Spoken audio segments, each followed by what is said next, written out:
విశాల విశాలాక్షి అన్న మాట దేనికి అన్వయం అంటే దృష్టిపాతము చేత గురువు అనుగ్రహించేటటువంటి పద్ధతికి విశాలాక్షి తత్వము అని పేరు.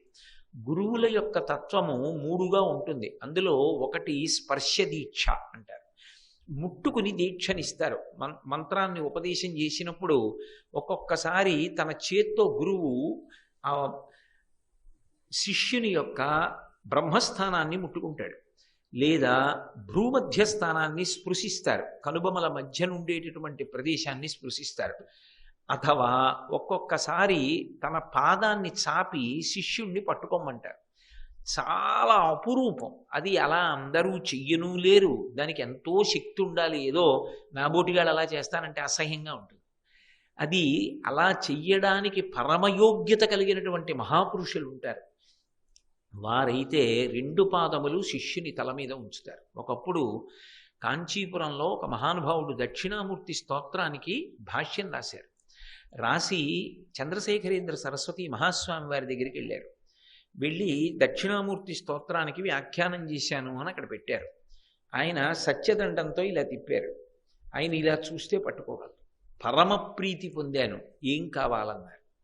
మీ రెండు పాదములు నా తల మీద ఉంచండి అన్నాడు. ఆయన పెద్ద నవ్వు నవ్వాడు.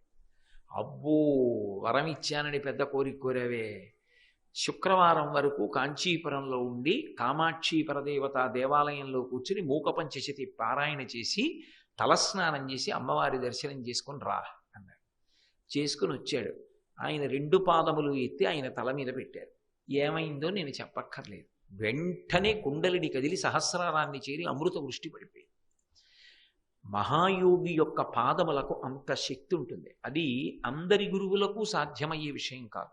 ఎవరో మహానుభావులు, జీవన్ముక్తులు, విదేహ మోక్షాన్ని పొందిన మహాజ్ఞానులు, శంకర భగవత్పాదులు, చంద్రశేఖరేంద్ర సరస్వతి మహాస్వామి, చంద్రశేఖర భారతీ మహాస్వామి, రామకృష్ణ పరమహంస, భగవాన్ రమణులు, అటువంటి వారికి చెల్లుతుంది. దాన్ని స్పర్శ దీక్ష అంటారు. దానికి కామాక్షి పరదేవత సంకేతంగా ఉంటుంది. అందుకే శృతీనాం మూర్ధానో దదతి తవయౌ శేఖరతయా మమాప్యేతో మాథ శిరసి దయయా దీహి చరణౌ అంటారు శంకరులు. కామాక్షి అమ్మవారు సంతోషిస్తే కాలు తల మీద పెడుతుంది. స్పర్శ దీక్ష, లేదా గురువుగారు పాదం ఇచ్చి పట్టుకోమంటారు. గురువుగారు అనుగ్రహించి పట్టుకోమనాలి. ఆయన ఏ పడుకున్నప్పుడో నడిచిరుతున్నప్పుడో పాదం పట్టేసుకుని గురువుగారు పాదం పట్టేసుకున్నానంటే కాదు, ఆయన అనుగ్రహించి ఇస్తే. పాదం పట్టుకున్న తర్వాత ఆయన మంత్రదీక్షనిస్తే దాన్ని స్పర్శ దీక్ష అంటారు. దానికి కామాక్షి పరదేవత సంకేతం. రెండవది స్మరణ దీక్ష, అదే మత్స్య దీక్ష అంటారు. దానికి మీనాక్షి సంకేతం. గురువుగారు ఎక్కడో ఉంటారు, శిష్యుడు ఎక్కడో ఉంటాడు. గురువుగారికి ఎందుకో ప్రేమ పొంగుతుంది మనసులో. నా శిష్యుడు రక్షింపబడాలి, వాడు కాపాడబడాలని గురువుగారు త్రికరణ శుద్ధిగా ఒక్కసారి స్మరణ చేస్తారు. గురువుగారు ఎక్కడ ఉన్నా శిష్యుణ్ణి ప్రేమతో స్మరిస్తే అంగరక్ష పెట్టేసినట్టే. సమర్థరామదాస్ గారు శివాజీ మహారాజును అనుగ్రహిస్తుండేవారు అలాగే. కాబట్టి మీనాక్షి తత్వం అంటారు. స్మరణ చేత ఉద్ధరిస్తారు. మూడవ దాన్ని విశాలాక్షి తత్వము అంటారు. విశాలాక్షి తత్వంలో ఒక్కసారి కళ్ళు తెరిచి శిష్యుని వంక బాగా కళ్ళు తెరిచి చూస్తారు. అంతే. ఆ చూపుల నుండి తప్పుకోడిక శిష్యుడు వశపడిపోయిన వాళ్ళే అలా చూస్తూ ఉండిపోతాడు. అలా కొంతసేపు ఒక్క 10 నిమిషాలు, 1 నిమిషమో, అర నిమిషమో, పావు నిమిషమో చూస్తారు అంతే. కోట్ల జన్మలుగా శిష్యుణ్ణి పట్టి పీడిస్తున్నటువంటి వాసనాబలం క్షయమైపోయి పాపరాశి దగ్ధమైపోయి జ్ఞానం కలుగుతుంది. మనకి రాదని, మనకి చేత కాదని ఇతరులకు రాదనకూడదు. భగవాన్ రమణులు పాల్ బ్రాంటన్ అనుగ్రహించారు. ఒకప్పుడు ఏకంగా పీఠాధిపతిని అనుగ్రహించారు. చూపు చేత అనుగ్రహిస్తే విశాలాక్షి అంటారు. దాన్ని గురుతత్వంలో విశాలాక్షి తత్వము అంటారు. అందుకే స్పర్శ దీక్ష, స్మరణ దీక్ష, ఎదురుగుండా నయన దీక్ష, కంటితో చూసి అనుగ్రహించడం. ఇందులో నయన దీక్ష, అమ్మవారి యొక్క దృష్టి ఎక్కడ పడిందో ఆ ప్రాంతమునకు దర్శనం, ఆ ప్రాంతమునకు వెళ్ళి నిలబడడం, అక్కడ భగవానుని స్మరణము అపారమైన శక్తినిస్తుంది. అందుకే బదరీనాథ్ అంత కష్టపడి పెడతారు. అందుకని విశాల, ఆ క్షేత్రం అంత గొప్పదైంది. ఆ తల్లి చూసినందుకు ఒక క్షేత్రం అంత గొప్పదైతే మనసి భావయామి పరదేవతాం, ఆ తల్లి అలా చూస్తున్నట్లుగా మనం ఆ తల్లిని చూస్తూ నమస్కారం చేస్తున్నట్లు మనసులో భావన చేస్తే ఆమె దానికి తృప్తి చెంది అనుగ్రహిస్తుంది. అందుకే భావనామాత్ర సంతుష్టాయై నమో నమః లలితాష్టోత్తరం భావనకు అనుగ్రహిస్తుంది. అసలు అమ్మవారి యొక్క పూజల్లో కల్లా పరమశ్రేష్టం ఇది అంటే భావనయే, భావన కోసం పూజ. కాబట్టి అది మనకు అందించడానికి జగద్గురువుల యొక్క ప్రయత్నం. అందుకని మందరాయత విలోచన మమల బాలచంద్రకృత శేఖరీం, మీకు ఉత్సుకత ఉంటుంది అని నేను మిగిలినవి పూర్తి చేయడం. అందుకని విశాల బదరీ క్షేత్రం వచ్చింది దృష్టి యొక్క లక్షణాన్ని బట్టి. కళ్యాణి ఒక క్షేత్రం కళ్యాణి క్షేత్రం అయింది. ఎలా అంటే ఆమె కళ్యాణ దృక్కులతో చూసింది. కర్ణాటక బీదర్లో ఉందని చెప్పేనే కళ్యాణ నగరం. కళ్యాణ దృక్కులతో అంటే శ్రేయస్సును గురించినటువంటి సంకల్పములు కలుగుతాయి. ప్రేయస్ అంటే ఇంద్రియాలు మనసు తృప్తి పడాలని ఏవో అర్థం లేని ఆలోచనలన్నీ చేస్తుండడం, తృప్తి అంతే కాదు. ఏ పనులు చేయడం వల్ల అభ్యున్నతి మార్గంలోకి నడుస్తాడో అటువంటి పనులు చేసేటటువంటి ఆలోచనలు ఎక్కడ కలుగుతాయో అటువంటి దృష్టి అమ్మవారి కందుల నుంచి ఎక్కడ స్రవించిందో, ఎక్కడ అలా తల్లి చూసిందో ఆ నగరాన్ని కళ్యాణీ నగరం అని పిలుస్తారు. ఆ నగరానికి వెళ్ళి నిలబడడం శ్రేయస్సు వైపుకి తిప్పుతుంది మనిషి జీవితాన్ని. అందుకని విశాల కళ్యాణి స్ఫుటరుచిరయోధ్య. అయోధ్య అంటే శత్రు దుర్భేద్యమైన కోట. ఎంత గొప్ప శత్రువు కానివ్వండి ఆ కోటలోకి ప్రవేశించలేడు, ఆ కోట బదలగొట్టడం కుదరదు. అటువంటి కోట భారతదేశం మొత్తం మీద ఎక్కడ కట్టారంటే ఒక్క అయోధ్యలో ఇక్ష్వాకు వంశీయులు నిర్మాణం చేశారు.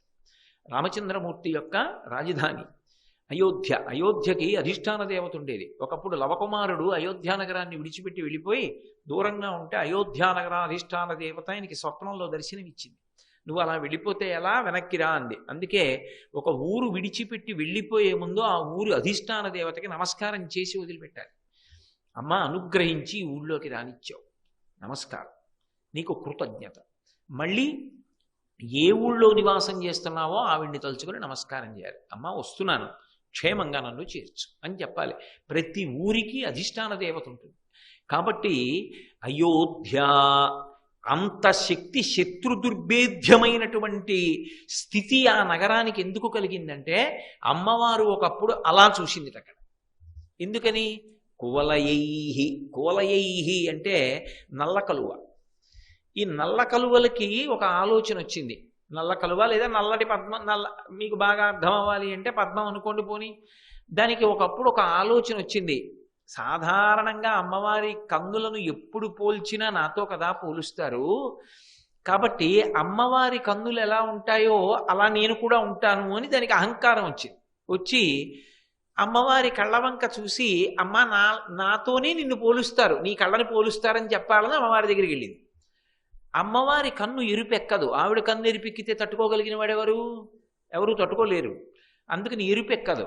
కానీట శంకర భగవత్పాదులు ఒక విచిత్రం చేశారు ఒకప్పుడు సౌందర్యలహరిలో. తవాపర్ణే కర్ణే తవ పైన పైశూన్యచికితా నిలీయంతే తో ఏ నిమిషమతి మేషాసఫరిక ఇయంచ శ్రీర్బద్ధశ్చదపుట కవాటం కువలయం జహాతి ప్రత్యూషే నిశిచ విఘటయ్య ప్రవిశతి అన్నారు. అందులో ఈ నల్ల కలువ వెళ్ళినప్పుడు ఆయన చూసి, ఆ అమ్మవారు చూసిందిట. అంతకుముందు ఎర్ర కలువలు లేవు లోకంలో. ఏమిటి నీకు నా కంటికి సామ్యమా?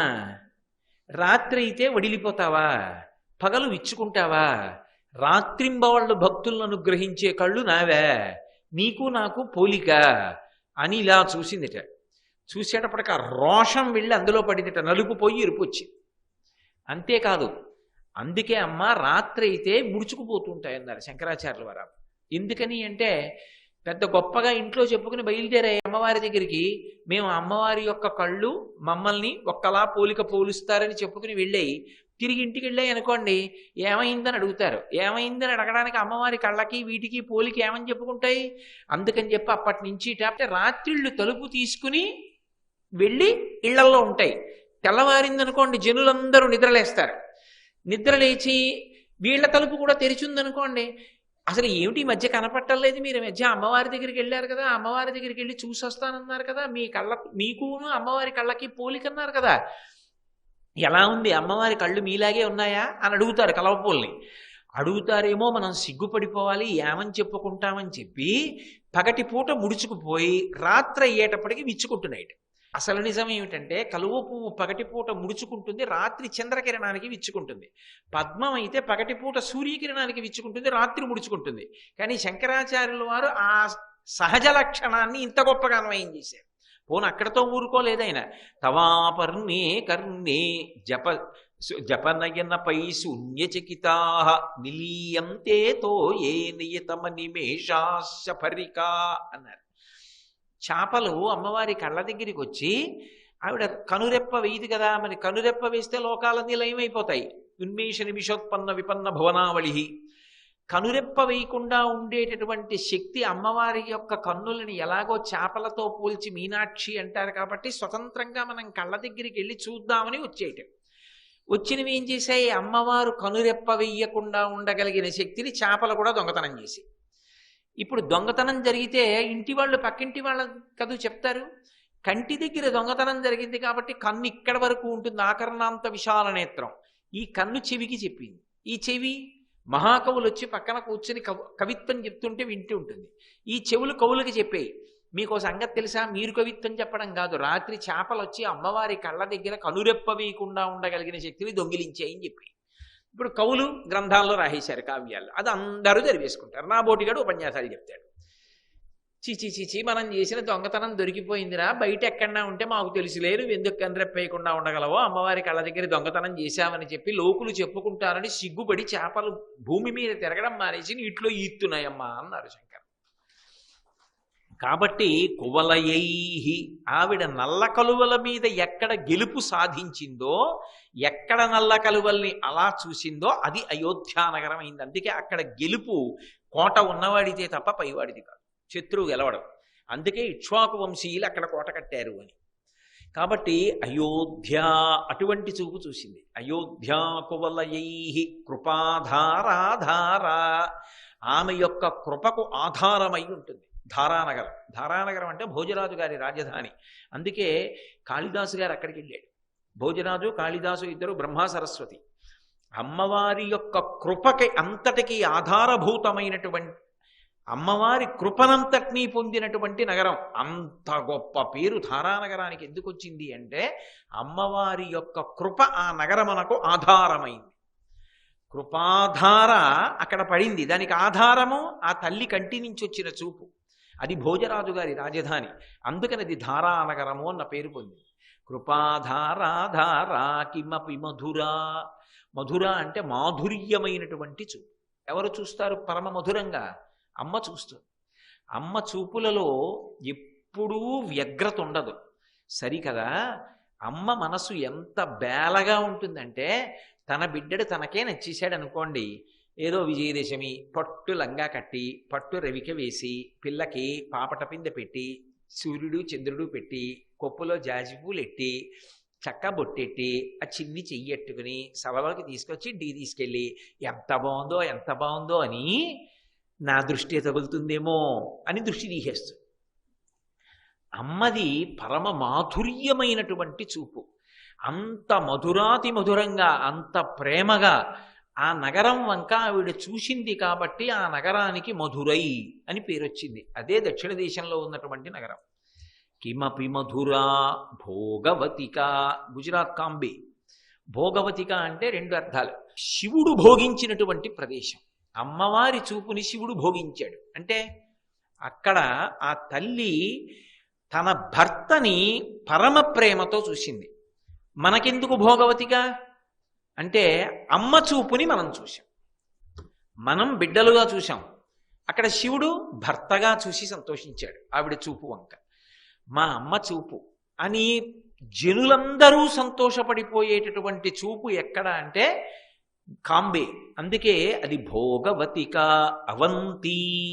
అవంతి అంటే ముత్తుస్వామి దీక్షితారు వారు సంగీతంలో ఎక్కడ కీర్తన చేసినా మామవ అంటుంటారు. మామవ అంటే రక్షించు అని. అవంతి అంటే ఉజ్జయిన్. అందుకే ఇప్పటికీ కాలకాలు.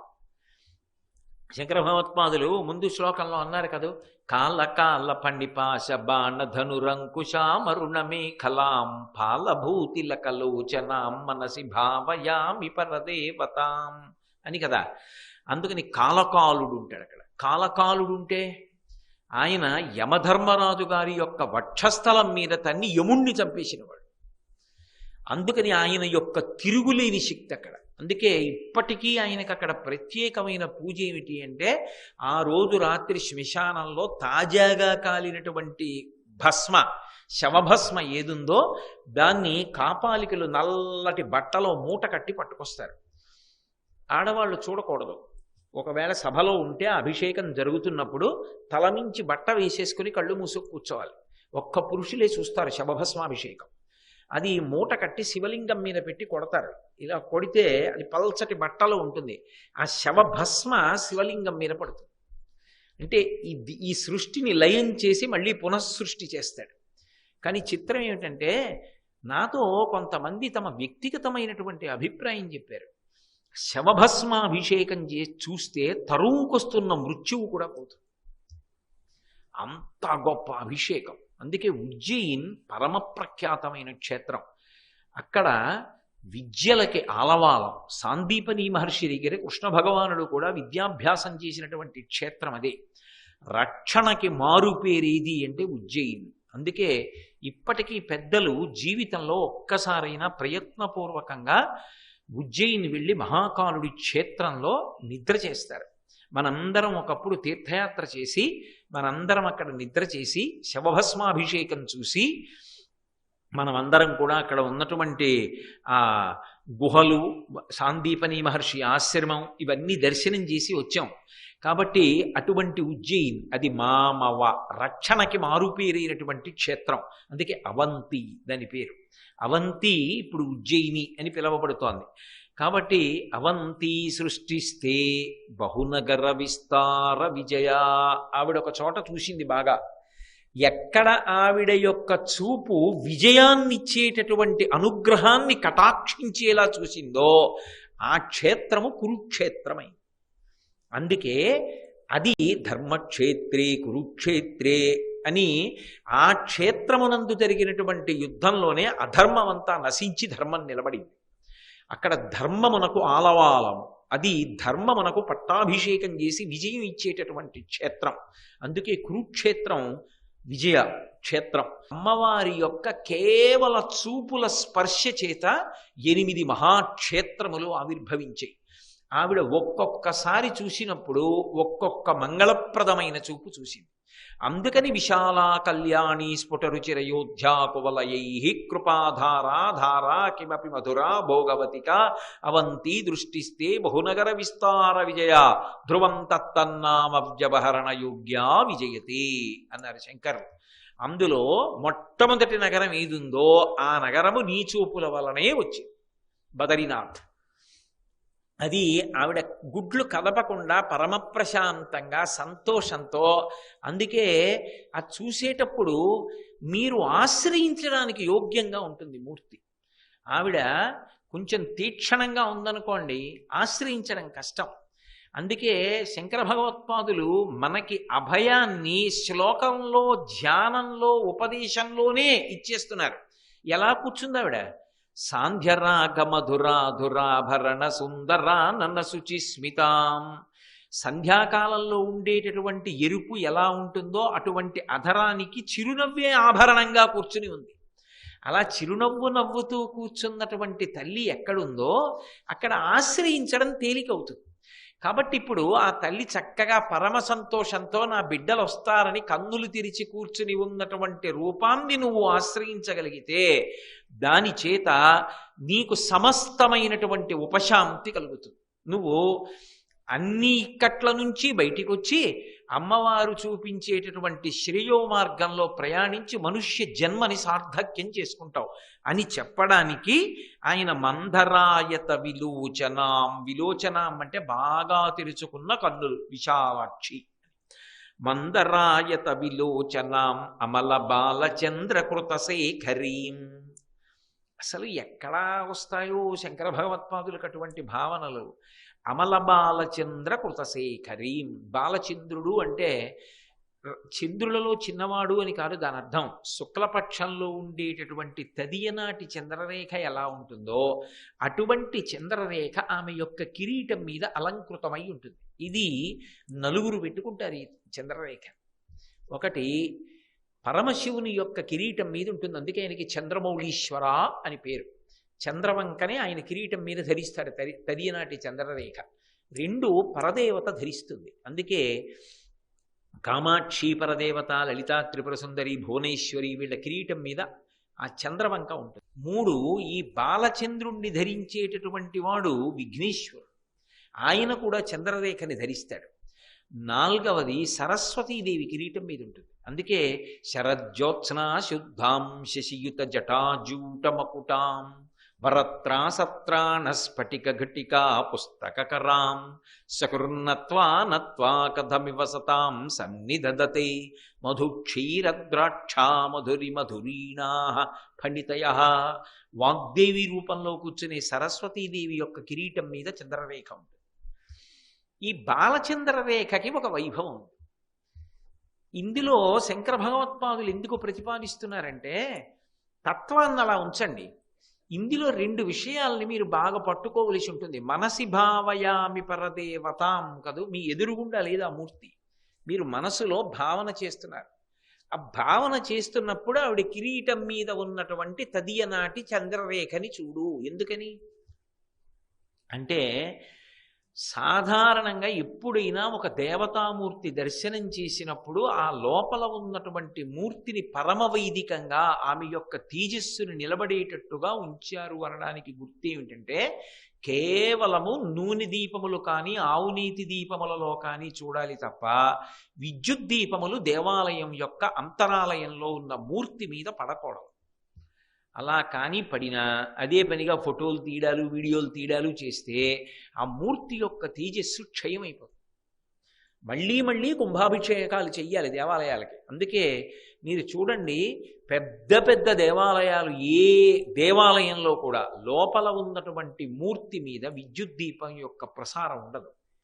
గుత్తి దీపాలని పైనుంచి వేలాడుతుంటాయి, అందులో పెద్ద ఒత్తి వేస్తారు. అది ఒక పెద్ద కళ, అలా దీపాన్ని వెలిగించడం. మీరు ఇప్పటికీ కామాక్షి అమ్మవారి దేవాలయంలో చూస్తే పక్కన పెద్ద కుంది ఉంటుంది, అందులో ఇంతలా ఒత్తి ఉంటుంది, ఆ ఒత్తి వెలుగుతుంటుంది. ఆ ఒత్తి వెలుగులో పరదేవతని చూడాలి, చిన్న దీపపు కాంతిలో చూడాలి. నిజానికి ఆ దీపం గురువుగారు. గురువుగారి మాటల వైభవంలో అమ్మవారి దర్శనం అవుతుంది.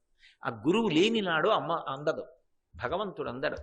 దీపం గురువు ఆలయ వ్యాఖ్యానంలో, ఆలయ తత్వాన్ని వివరణం చేసినప్పుడు తప్ప విద్యుత్ దీపం పడకూడదు. ఈ విషయంలో మీరు చిన్నబుచ్చుకోను అంటే నేను ఒక్క మాట చెప్తాను. నేనే పక్షపాతంతో ఈ మాట అంటలేదు. మనకన్నా కూడా దేవాలయాల్ని వైదికంగా చాలా బాగా నిలబెట్టడంలో ద్రవిడ దేశం ముందుంటుంది. నేను ఎన్నో దేవాలయాలకు వెళ్ళాను, చాలా దేవాలయాలలో అంతరాలయంలో ఉన్న మూర్తుల మీదకి విద్యుత్ దీపాలు ప్రసరణ ఒప్పుకోరు వాళ్ళు. లోపల కేవలంగా నూనె దీపం కానీ నీతి దీపం కానీ వెలుగుతూ ఉంటుంది, దాని కాంతిలోనే చూస్తాం అంతే. విద్యుత్ దీప ప్రసారం వాళ్ళు అంగీకరించారు. అది ఆలయాల యొక్క వైభవాన్ని నిలబెడుతుంది. ఆలయాలు నిలబడితే ఆలయాల్లో ఉన్నటువంటి మూర్తుల యొక్క అనుగ్రహ ప్రసరణము చేత రాష్ట్రము సౌభాగ్యవంతం అవుతుంది. కాబట్టి ఇప్పుడు బాలచంద్రకృత శేఖరీం, బాలచంద్రుడు వెలుగుతున్నాడు అంటే పెద్ద దీపంలా వెలుగుతుంటాడా, చిన్న దీపంలా ఉంటుందా? తదియనాటి చంద్రరేఖ మీరు వెతికి వెతికి ఆకాశంలో చూస్తే కనపడుతుంది. ఏదో పూర్ణచంద్రుడిని ఇలా అంటే కనపడతాడు, ఆఖరికి చిన్న పిల్లకు కూడా కనపడుతుంది. నా మనవరాల్ని నేను ఉయ్యాల ఊపుతుంటే ఓ రోజున వెనక్కి తిరిగి చూసి తాత చందమామ అంది. పూర్ణచంద్రుణ్ణి పసిపిల్ల పట్టుకుంటుంది. కానీ తదియనాటి చంద్రరేఖ అనుకోండి, మీరు వెతకాలి, మీరు ఎక్కడుందని వెతికితే తప్ప కనపడదు. పైగా తదియనాటి చంద్రరేఖ సన్న గీత, అందుకే దానిలోంచి వచ్చే కాంతి చాలా తక్కువగా అనిపిస్తుంది.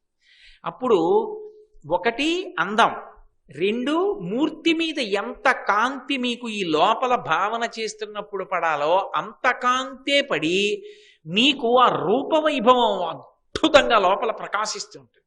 అది మీరు అనుభవించాలంటే నేను నోటితో ఎంతకని చెప్పగలను. ఆ చిన్న దీపంలో ఒక్క మూర్తి మాత్రమే కనపడుతుంది, ఇంకేమీ కనపడదు. ఇంకేమైనా కనపడితే మనసు దాటిపోయిందని గుర్తు. అనవసర విషయం పట్టేసుకుందిగా. అది గుడి కాదు, మనసు. మనసి భావయామి పరదేవతాం. మనసి భావయామి అన్నప్పుడు నీకు ఎంత కనపడాలో అంతే కనపడాలి. అంతే కనపడాలంటే అంతే దీపం ఉండాలి. పెద్ద దీపం పెట్టాననుకోండి, మీకు అక్కర్లేని వాటి వైపుకెడుతుంది దృష్టి. ఆ పక్కన ఇంకోటి ఉందండి, ఇంకోటి ఉంది. ఎందుకు? మనసుతో చూస్తున్నప్పుడైనా కనీసం అది ఒకటే చూడు, దానికి ఎంత కాంతి కావాలో అంతే. అందుకే తదినాటి చంద్రరేఖనే చూడమన్నారు. తదినాటి చంద్రరేఖ చూస్తే సన్నటి చిన్న కాంతి. ఆ కాంతి ఎవరి మీద పడింది ఇప్పుడు? ఆ కిరీటం, అమ్మవారు, ఆ మూర్తి, ఆ చేతులు, ఆ గాజులు, ఆ ముక్కు పుడక, కుండలాలు, ఆ కిరీటం, ఆ హారాలు చెప్పుకొస్తున్నారుగైనా. హారనూపుర కిరీట కుండల విభూషిత వయవశోభినీం కారణేశవరమౌళి కోటి పరికల్ప్యమాన పదపీఠికాం కాలకాల ఫణిపాశ బాణధనురంకుశామరుణ మేఖలాం ఫాలభూతిలకలోచనాం మనసి భావయామి పరదేవతాం. ఆ కాంతిలో చూడు ఆ రూపాన్ని. శ్రీ ఉమామహేశ్వర పరబ్రహ్మార్పణమస్తు. స్వస్తి.